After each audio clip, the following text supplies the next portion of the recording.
Hello, welcome to my another mini blog. তোমরা সবাই কেমন আছো? তোমাদের সাথে অনেক দিন পর একটা মিনি ব্লগ শেয়ার করতে চলে আসলাম। তো চলো শুরু করা যাক। আজকে তোমাদের সামনে এই টুথব্রাশ যেটাকে বলে টুথব্রাশ রাখার খাপ, সেটাকে আমি ডিজাইন করব। আর্ট আমি একটু মোটামুটি পারি, খুব একটা ভালো পারি না।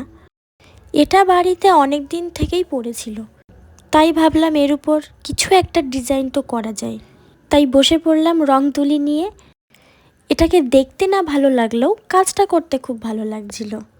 আমার কথার আওয়াজটা শুনতে একটু খারাপ লাগতে পারে, ওই যে ঠান্ডা গরম পড়লে যা হয়। তোমাদের সাথে কথা বলতে বলতে আমার ড্রয়িংটা অনেকটা এগিয়ে গিয়েছে।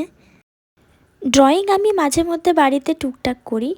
ড্রয়িং করলে কি হয় জানো তো, মনে আলাদা একটা ভালো লাগা কাজ করে। আচ্ছা, বাংলাদেশ থেকে একটা বোন কমেন্ট করেছে, দিদি তুমি আর ওই বেবিটা দুইজনেই অনেক কিউট, আমার নামটা নিও, আমার নাম দীপিকা, বাংলাদেশ থেকে। থ্যাংক ইউ দীপিকা আমার ভিডিও দেখার জন্য।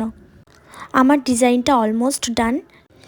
ডিজাইনটা কেমন লাগছে তোমরা কমেন্টে অবশ্যই জানিও। দেখা হচ্ছে নেক্সট কোনো ভ্লগে।